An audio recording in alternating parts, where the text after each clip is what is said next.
Peace, love, and Black Power family. Welcome to a late night episode. Oh, forgive me with that. That was rude.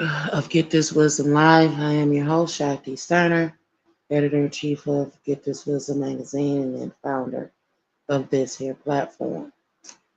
I know it's kind of late, but this is the time I really could set aside to record. I'm still here with my children, so my disclaimer is what it is. I am a mother of two babies. If you tune into the station, you know this. They are here on the premises. We are at home and they are awake. So you may hear some child noises. And I might have to do a motherly thing. If that is the case, I will pause or stop the live and try to reconvene at a better time. So yeah, I I normally don't get, too engrossed into the dealings of Hollywood or Hollyweird as some may call it. And as of lately, you all know that I've been going through some things on the home front that has taken up most of my attention and required my immediate attention. Um, but I still felt it was necessary to speak upon this, and it's gonna, tie into some other things. So one of the things I was able to kind of keep in tune with for a while is the whole Diddy trial, and wasn't able to be there live in the courthouse. I mean, obviously, but I was able to watch different news reports and people who were able to be in the courtroom. And this yawning live is rude. Forgive me, I am a mother and I'm kind of tired, but we still gonna keep it going. Um, so throughout the course of this ordeal, I'll say it started back in November of 2023 when the R&B singer Cassie, who was formerly in a very public, high-profile relationship with Sean Combs, who we all know as Diddy, Puff Daddy, Love, and so many other things. Um, she filed I believe it was a civil suit against the mogul, the producer of Bad Boy Records, stating, different allegations of forced and coercion sex acts, or as what the public has known to be called, freak offs. And I think it's funny that was used as a play on the subconscious mind. However, we may get into that in a little while. So she filed her suit and named Diddy and named some other people in there. And Diddy settled immediately. Immediately, like within 24 hours, he gave the sister like 20-30 million because he didn't want, it to go any further than that. And given what we have seen through the various news reports, we can understand why he did not want that to reach the court of public opinion or any court whatsoever. So, fast forward, there's raids happening on both of his homes, one in Miami and one out there in Los Angeles. Oh, I find all these different things of baby oil and other things, videotapes of the so-called freak offs, and it was just a lot that was spoken upon in, of course, the public media, but also in court. You know, some things I'm not going to mention because this is we try to keep this more family friendly. So fast forward to that, the video gets leaked of him putting his hands on Cassie at a hotel, allegedly, and I do say allegedly, she was trying to escape a freak off, and allegedly Combs chased her down. Well, not allegedly. This is shown on the video. Combs chased her down and used bodily harm against the sister, and that became a big old thing in the media, right? So fast forward from that, Sean Combs he gets arrested. He's reprimanded to prison out in New York, I believe in Brooklyn. And that's crazy how that's Brooklyn.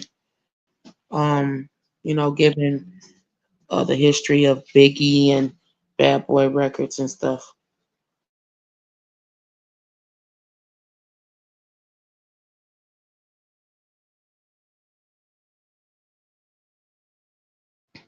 Okay, I'm back.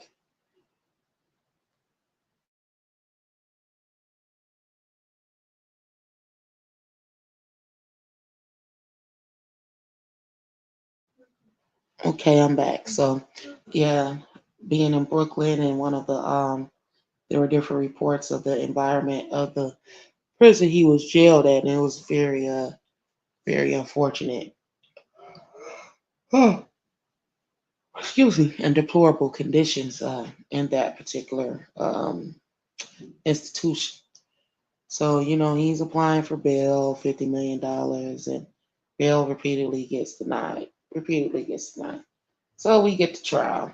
And, he's I believe he had like five official charges, one of them being RICO, racketeering, and things of that nature, sex trafficking as well.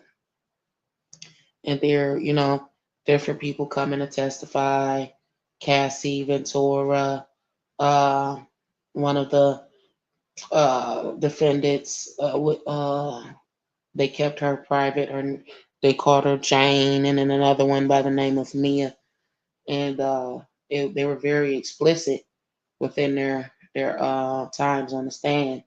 We got to hear about um, the things that Cassie was made to do, having sex on her cycle and, you know, getting beat if she didn't agree or complete the sex act. But there was also text messages proving that she would be a willing participant in some of those so-called freak offs, right? So, Cassie was pretty young when she started dealing with Combs. She was about 19, according to a public report. So I can understand how a 19-year-old would be not mentally mature enough to use proper judgment or discernment when it comes to that particular thing. She saw the glitz and the glamour and saw the opportunity to get with Combs. And, if we're going to be completely honest here, there would be a lot of women that will want to deal with that man, regardless of uh, history and reports that have came out about him. Just as well as R. Kelly and other people of that stature. So she's on the stand. She's on there for days. She's pregnant. She's married now. Her husband is in the courtroom, and she's going into explicit detail, and of different occasions, being down in Miami, their first time together, um, different, islands and different things. She just went into detail. So, she let it be known about the drug use and how she was manipulated into drugs to the point where she was a willing participant into drugs to help self-medicate herself from all the sexual trauma she had been a victim of and the physical, abuse and things of that nature. So, Cassie's the star witness at this point, and she's giving a very, very detailed testimony. And then we have Jane Doe, who most speculate it to be the mother of the rapper Curtis Jackson, or 50 Cent's youngest son. And she also went into very explicit details of the so-called freak offs and certain things she was made to do, manipulated into doing, and It became very explicit according to the court documents and the reports, right? But the difference between this Jane Doe, who was speculated to be the mother of Curtis Jackson's youngest child, she was of age when she agreed to participate in these freak offs. And one thing that her and Cassie Ventura had in common, according to their testimony, is that they were willing to do certain things in the freak offs or just be involved in the freak offs at all. And that word freak off is a very strong word on the subconscious. I'm gonna get into that. Um, they wanted to be close to Sean Combs or Diddy. They were willing to do whatever it took to be in his company. However, they both, at some point or another, expressed that they were not interested in freak offs or sexual liaisons with anyone outside of Sean Combs himself. So they felt as though they were, coerced or forced into doing these acts with male prostitutes to please him, or they were in fear of being beat, and it's just a lot. And we have to also take into consideration the testimony of Capricorn Clark, who, one second, as I told you, I'm a mom. Okay, I think we're okay for now. Um, Capricorn Clark, one second, please. Let's see what's going on with the baby. Hold that thought.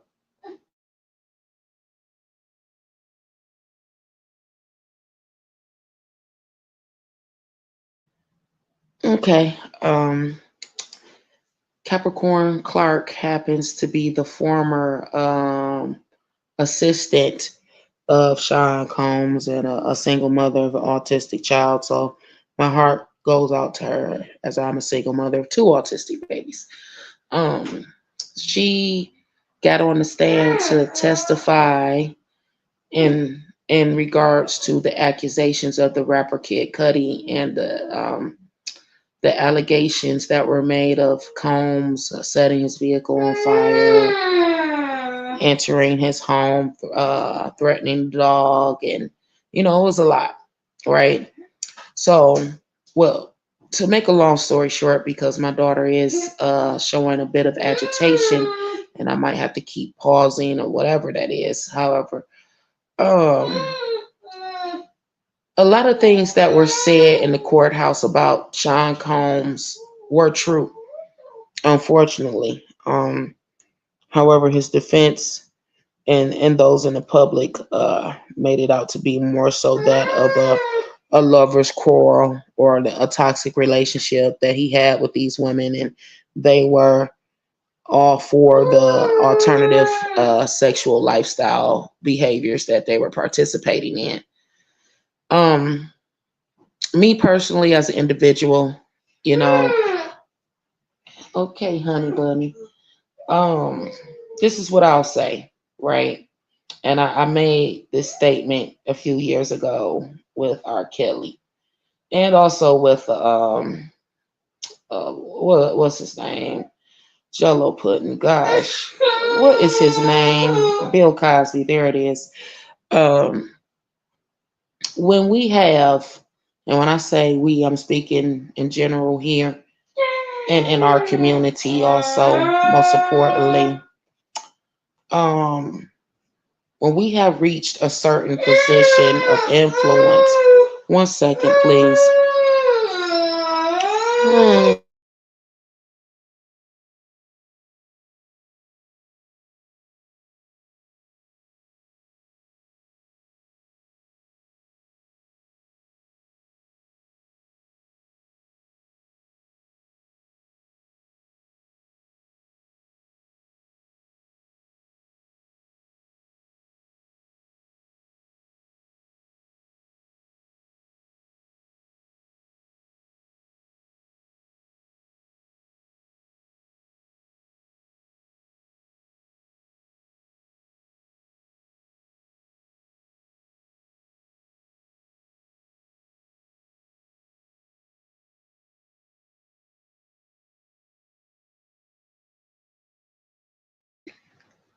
Okay, I'm back. As I said, I'm a mom, and you know how that goes.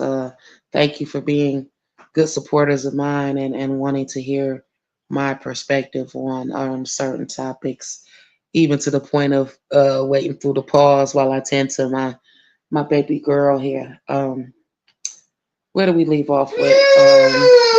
I guess she really doesn't want me to do this live because when I, get quiet, she's quiet. When I get to talking, she's going through her thing, and this is a real life view of autism for those who may be interested in what that looks like as well. Even with the sister Capricorn Clark, who was a sister, who is a single mother of an autistic child, and got on the stand to testify in regards to her position in the Kid Cudi uh, occurrence, and she testified to being kidnapped and being made to be a part of that occurrence, which Cassie admitted on the stand that she gave up Kid Cudi's address. But okay, okay, it's coming back to me now. So when we have these positions of influence, right? Hold on.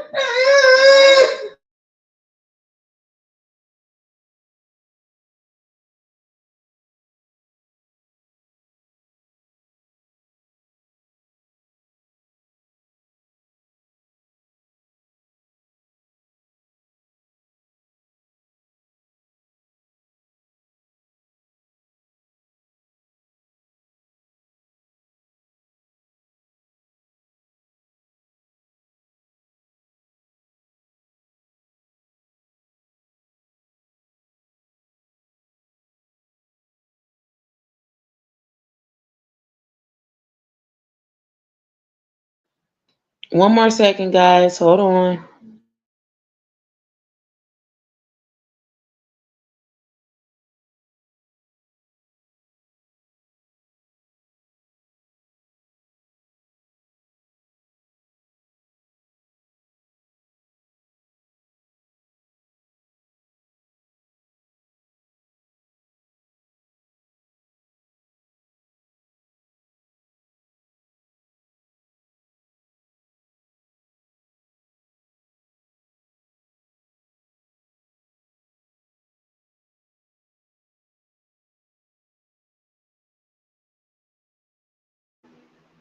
Okay, guys, I'm back.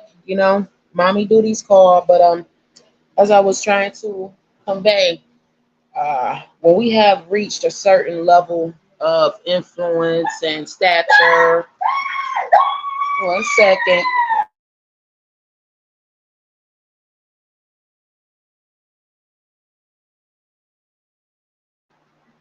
I guess this was just a really difficult night for me to go live. However, I'm gonna try to get it.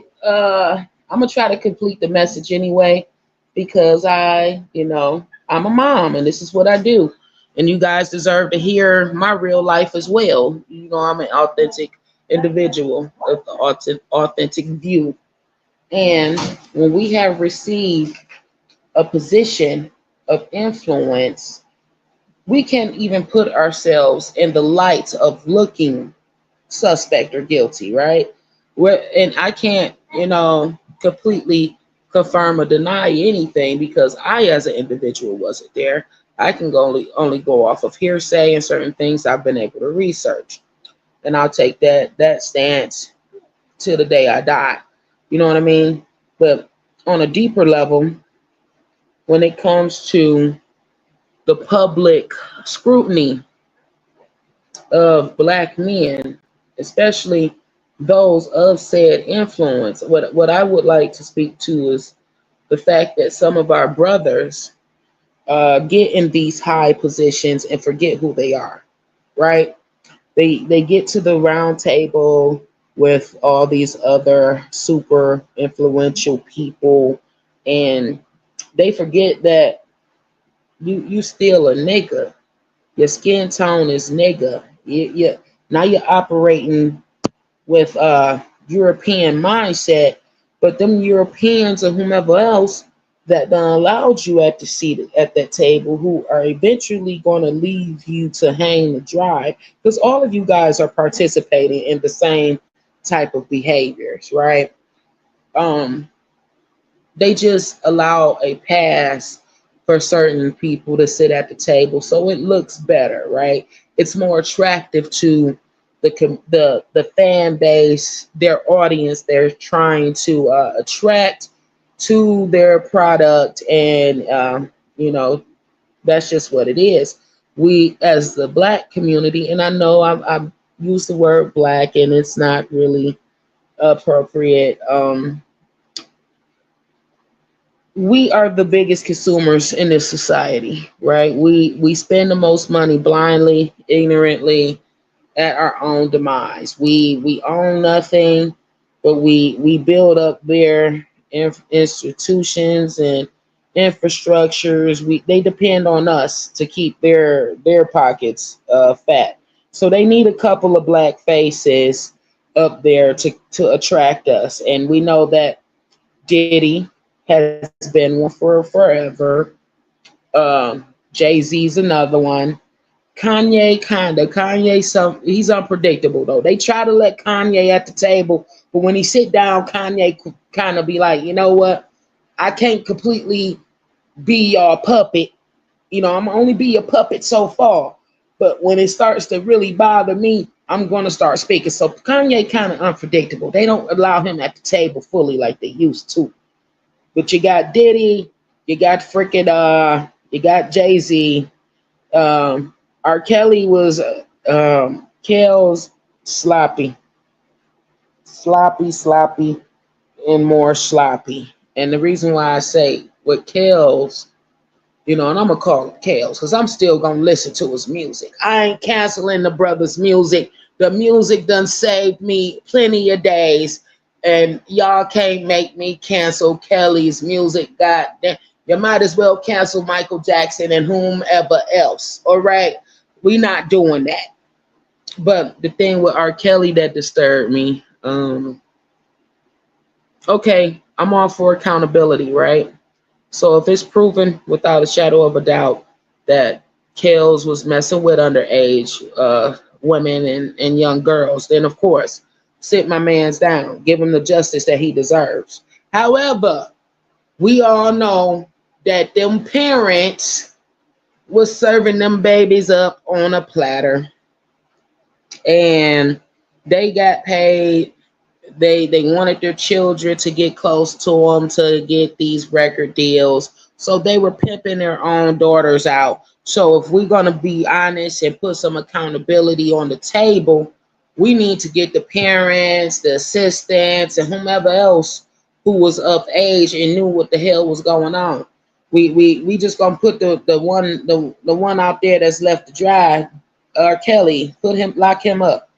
See, for me, I pay attention to patterns, and I knew that once they went after Cosby, which was completely, come on now, you talking about some ugly horse face Becky's who back during that time, the 70s, I wasn't even alive, but I know the 70s was all about free love and what they call them folks back then, the flower children. They was all having sex with each other, all getting high, all popping pills. So you mean to tell me that Bill Cosby had to force them white girls to take them pills? First off, they was ugly in the face. Their face was not attractive. They was facially challenged, and they had lice. I could tell from the pictures that they showed that these broads had lice, and they was just Becky's and all this and that. When he had beautiful women like Camille. Shame on you, Bill. Shame on you, buddy, for you to get at that table as America's favorite black dad after you done did the I Spies and the Jello puddings and all this and that. Now we got you as the best black father on television with the blessed black mother, the beautiful queen herself, Felicia Rashad. You was a doctor, she was a lawyer. We had never seen it like that before. We had never seen that imagery of a black family and such positivity on national television. My God, it was a beautiful sight to see. And you can still catch it in syndication. Go watch it. Support Cosby. Get him some more money. Because once I knew that they went after Cosby after them trumped up charges, I knew they wasn't going to keep Cosby in prison for that long. How the hell you gonna keep Mr. Jello Pudding behind bars? He like 75 million years old. I'm exaggerating. He's in his golden years to be more respectful to his eldership. Um he got Bill Cosby money, man. You think you about to keep Bill up in that joint. Bill was them lawyers was gonna find Bill a way up out of there, and they definitely did. They got Bill on out of there. Y'all wasn't supposed to mess with Bill anyway. There was some old ugly bulldog, ugly women's white girls from 25 million years ago trying to bring up these fake ass allegations about Bill Cosby. Bill Cosby was that nigga back then. He could have had your mama, my auntie, your grandma, your cousins. He could have had any black woman that he wanted. And that's what I mean though. We get at these tables and we forget who we are. Now, Bill, that was your karma, brother. That was your karma.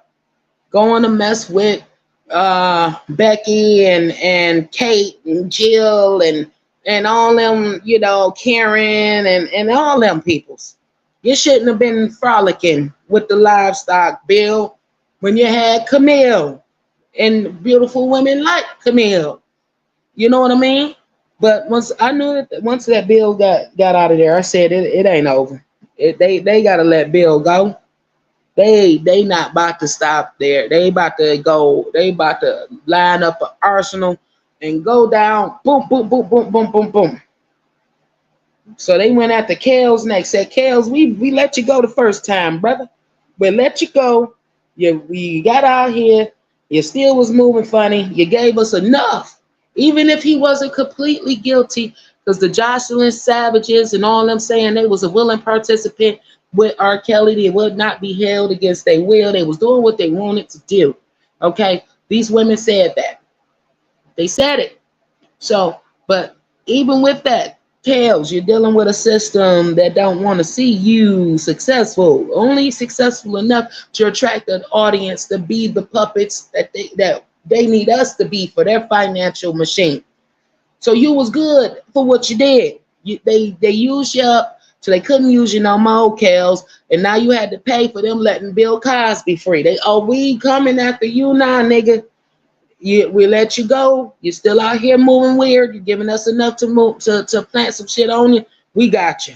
Boom. So they got my man's Kales. And I'm not ever canceling R. Kelly music. I don't give two flying F's what the public got to say. I'm gonna bump some when I get off of this live.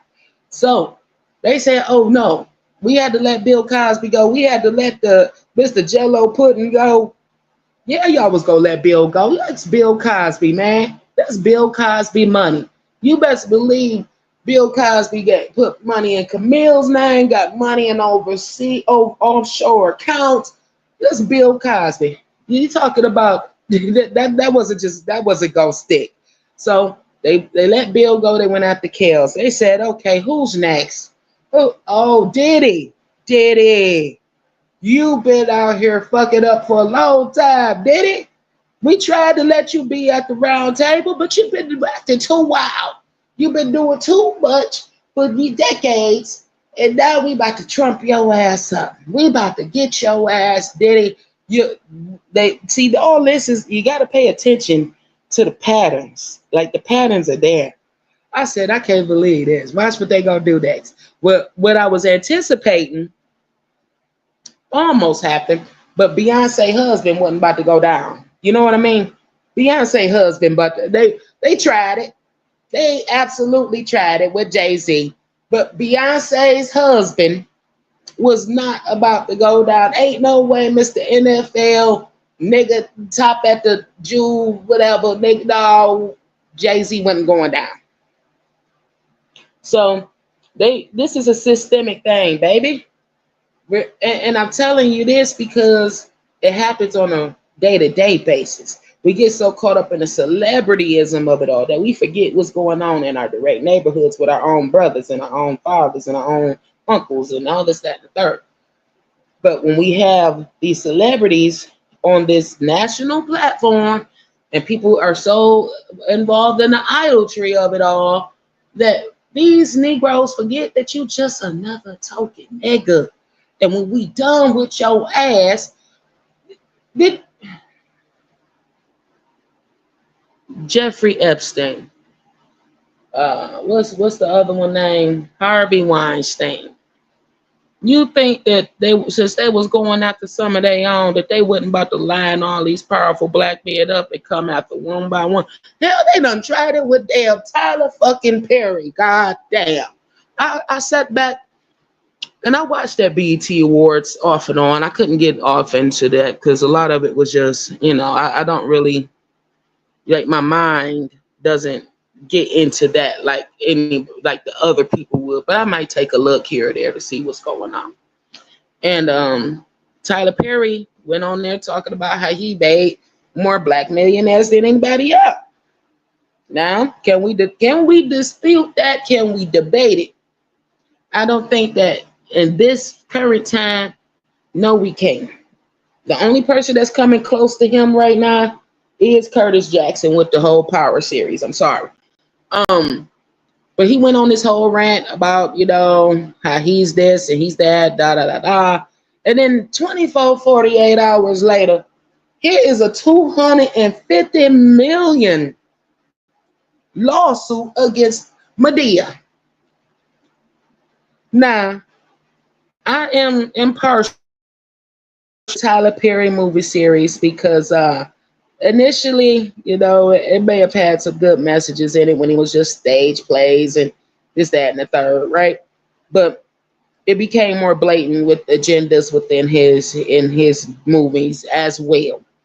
Nigga, you forgot who you was too. You got up there with the Oprahs and you just went crazy. You put the dress down, Tyler. Put the dress down.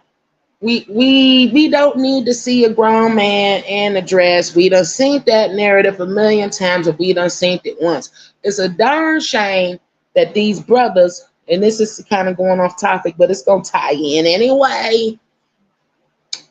It's a damn shame that we seeing our brothers with their beautiful selves, with their strong, muscular, statuesque selves, getting famous for acting like a abroad. I had to change that word because my kid's still around, right? But come on, Tyler, let the tree trunk swing. Take the panties off and be who you was born to be. But now they done put my man's Madea with a $250 million lawsuit. I say this is crazy. At this point, they just throwing Hail Marys at black men. You got $1 million. You got $1 million. You got $1 million. Boom charge, boom charge, boom charge, sexual allegation. Me Too movement, jump in. And that's what's going on. I'm not saying all of the allegations are not true. Not saying that at all. What I'm saying is they gave enough to make themselves look guilty enough to be charged, right? When you have a position of influence, you cannot move sloppy. You got to move a little bit more mindful. You just got to. And when I read the text messages from that man of the other persuasion and the things with Tyler Perry and such, I read that. And I said, this shit sound like it was some AI involved here. This don't even make sense. Like, the man was up there, the white boy was like, yeah, I'll join the Illuminati if I get a Golden Globe. Like, nigga, you sound weird, white boy. You sound like you're making all this up. Now, Tyler, you made yourself look guilty enough for this, Tyler. You did, with the dress and everything. Come on, Mr. Perry. Your name is Mr. Perry. It's not Mrs. Perry. It's Mr. Perry. You forgot the story you told the public about you being homeless and writing your first play, and you forgot your humble beginnings, sir. You forgot. You let the fame of being a man in a dress get to your head. You forgot how you was doing Monique, how y'all was doing to Raji, and y'all had your little click.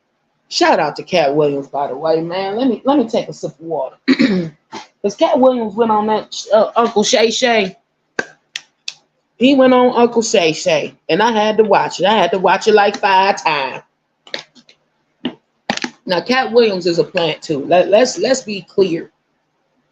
The world is a stage, and everyone plays a part.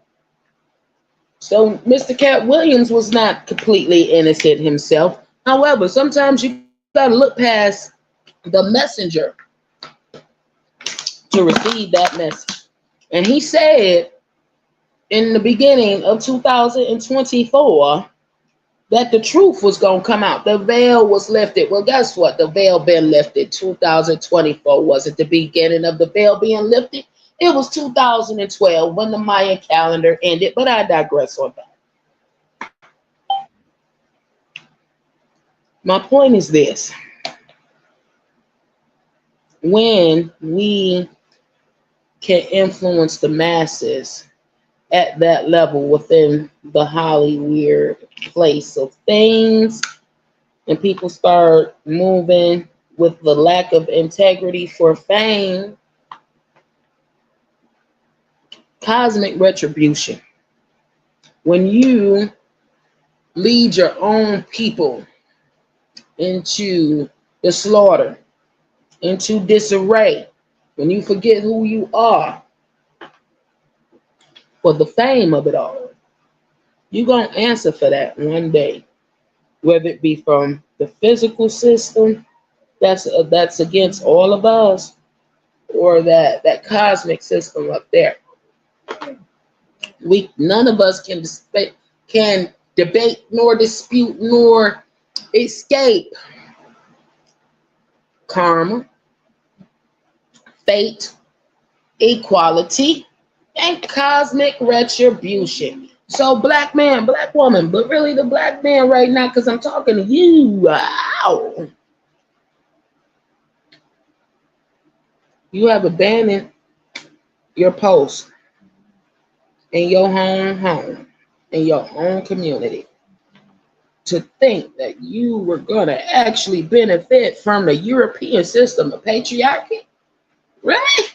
You really thought you were included in that conversation? It's European patriarchy. Well, the patriarchy that exists right now is not the patriarchy system, patriarchal, if I'm saying that right. If I'm not, sue me. It's not the system that we benefited from back in our tribes and our villages. This system of patriarchy is European based, and those who benefit from the most, of course, will be the European. But when you got to get your token Negro, your puppet, so you can keep your black money coming, these niggas let the money go to their head. They done abandoned their people in a moral sense. They still there, but they only there to lead you to your financial slaughter, your mental, your emotional, your physical, your spiritual slaughter. They are the bait, right? It's the bait that they putting on the hook. We gonna catch them niggas. Throw them Diddy. Let Diddy bop a little bit. Let Diddy bop. Take that. Take that nigga. Throw him in the river to catch the other niggas, and we go get their buddy, and we go use our music to poison their kids' minds and have them leading to the slaughter. Oh, Piper, the Pied Piper, who has a beautiful voice, by the way. One thing I cannot deny is the talent that we have as a people, man. It's amazing. But when we use our talent for destruction, what good is the talent to begin with? You know what I mean? We have beautiful voices, and we're innately a spiritual people. This is what we do. We do this spiritual shit. We do this creative shit. This is who we are as creators. When we got somebody that is whose voice as is impactful, you can't tell me that you ain't never listened to I Could Believe I Could Fly and not feel motivated. You can't tell me that you ain't never listened to the greatest and ain't feel some type of way on a spiritual level. Our brothers got lost. That's what happened. If you go back to the I Wish video with Mr. Robert Kelly, it's a pertinent video where it's an interlude, if you will, where he's speaking to his deceased mother. You know, she's of course in the sky as a representation of, I guess, her being an angel or what have you. And he's telling his mom and so many words how he wants to get out. He's basically sold his soul and his what did his mother say? I believe she said, Robert, what does it profit a man? Yeah, my baby's excited, y'all. What did the mother say? What I can't remember it all. I'm gonna try to get it as best as I can. She said, Robert, what does it profit a man to sell his soul and blase blase? And he was, I want answers, man. I want to get out, but it's hard, you know. And that's in the I Wish video. So you got to pay attention to stuff like that. People be struggling like with inner demons and spiritual warfare. We're in the spiritual warfare. Anything that happens physically has already happened on the spiritual plane. And these brothers have gotten lost. They've gotten lost, God damn it. Even somebody as important.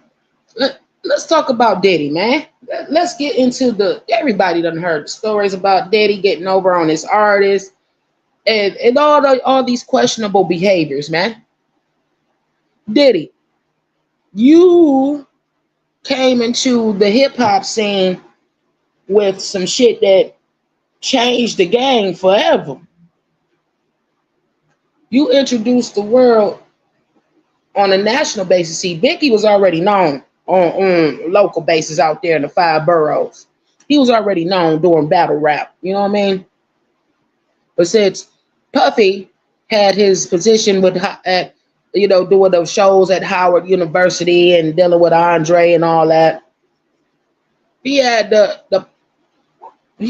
pull and the connections, and he had the charismatic personality and way of communication to convince people that I'm gonna tell you that this little this piece of crap here is the best thing ever. It's gonna be the best piece of crap you ever had in your life, and you gonna love it. And that's the type of personality Diddy got. He could smoothly convince people to buy his product, and that's what he did with Biggie Smalls, Notorious B.I.G. One of the, at the surface level, we're not gonna get into the destructive message in some of Biggie's music because it definitely had some. So did Tupac Shakur, but they are very much legendary in the hip hop community, rap community. Let me not disrespect hip hop because I, for one, know the difference between hip hop and rap. It's two different things. It's not the same thing. You got people out here calling themselves hip hop artists, and they ain't nothing but rappers. Hip hop is an artistry, and we must respect that. We must not disrespect, because Biggie Smalls was not hip hop. He wasn't. He was a rapper. Tupac Shakur was not hip hop. I don't care what you go check your mama. Check your mama. Tupac Shakur with the last name Shakur, with I believe the stepfather of Matulu, the mother of the queen goddess womb herself, Athene. Paris was an actor. Paris was an actor, and he played the hell out of this role, literally. But he was not hip hop. Tupac Shakur was not hip hop. He was a rapper. He had the potential of being hip hop, but he was not that. But I digress. Back to the original subject. Diddy had the power of influence, is what I'm saying.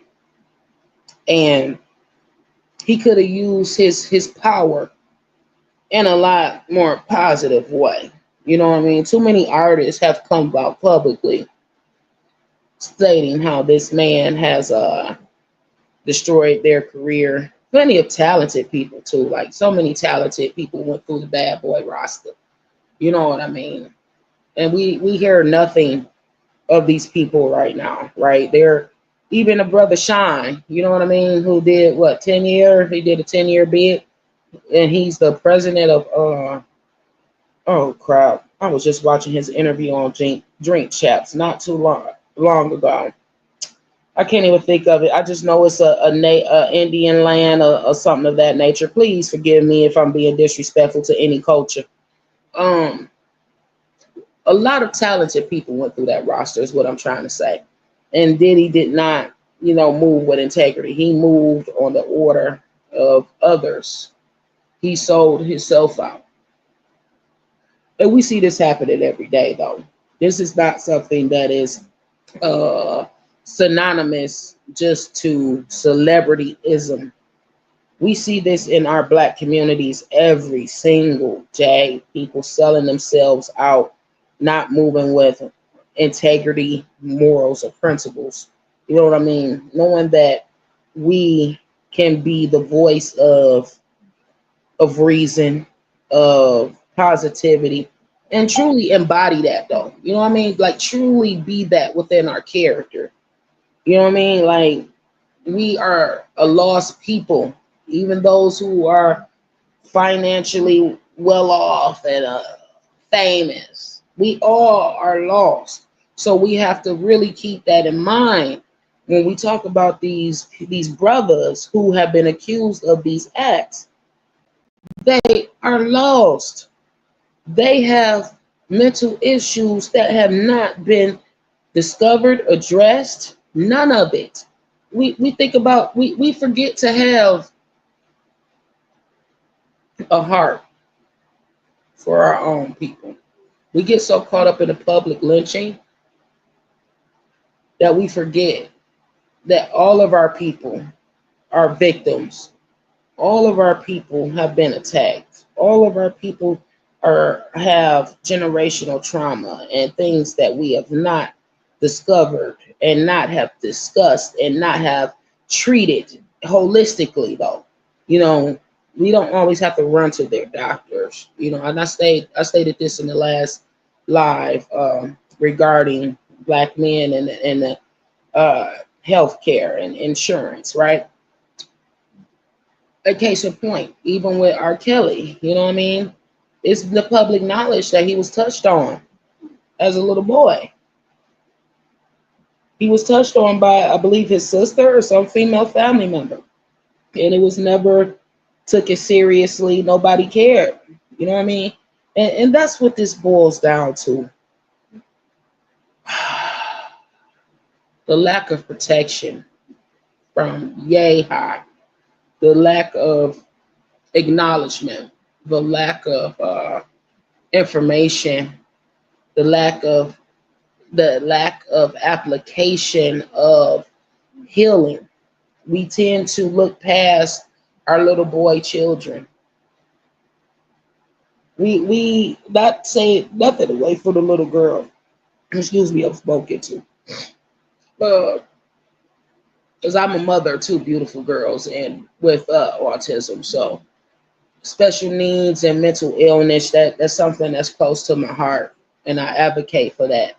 But I do know that a lot of our little black boys have. I don't have a son, want one, but I do have a black father who recently transitioned over. I do have black brothers, black nephews, black cousins, and I look at the state of our black men, and on a real life level, like a lot of our men are suffering and struggling with trauma and mental illness that people just tend to act like doesn't exist. You know what I mean? Like, yeah, we're using American language here. You know what I mean? That's what we are. So we have to use the language that we were forced into using. Let what's going on the national scale with the P Diddy's and the R. Kelly's, the Tyler Perry's. Man, the list goes on and on. How our men have gotten up there and just got lost. They never really knew who they were to begin with, but they got even more lost in the sauce when you take what's the word I'm looking for here? When you take a black person, whether it be male or female, this ain't gender specific, but we just gonna talk about black men. When you take a brother who has been a part of the struggle, seeing his mother, single mother more than likely, struggle to make ends meet, and he has been, financially underprivileged. You take that same brother and put $1 million in his face. He ain't never seen nothing like that before a day in his life. Now, if you were a drug dealer, you might come close, but still, that's another topic. When you take a brother who has not had, who has been in lack the majority of his life, and you put $1 million on the table, say, here, bro, I'm gonna change your life. I'm gonna change the life of your mother. I'm gonna change the life of your family. They ain't never gonna have to suffer no more financially. What you think that brother gonna do? What you think he gonna do? His eyes gonna light up, and his soul gonna be like, oh my God, I could really do this. I could really get my mom a house and get her out the hood. I really can, my kids. I ain't got to go bang. I ain't got to go bang on the block no more. I ain't got to commit no more crimes no more. I can provide for my family, and all I got to do is sign on this paper and do what these people want me to do. Come on now, how many men wouldn't jump at that opportunity right now? Some of our brothers got that opportunity.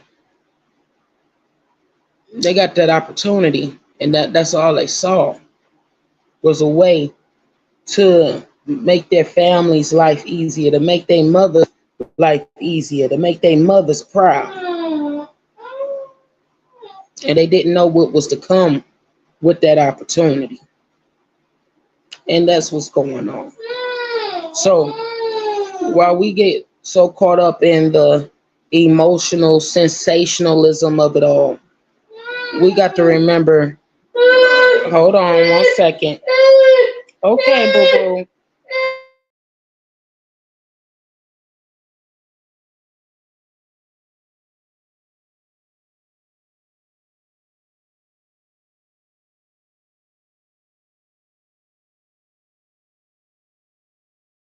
I'm gonna have to wrap this up because I have been on here for almost an hour, and I do have a baby that wants my attention and cuddle and all that stuff. So I gotta stop being mean to her to get this message across. I do thank her for allowing me this time to express this with you all.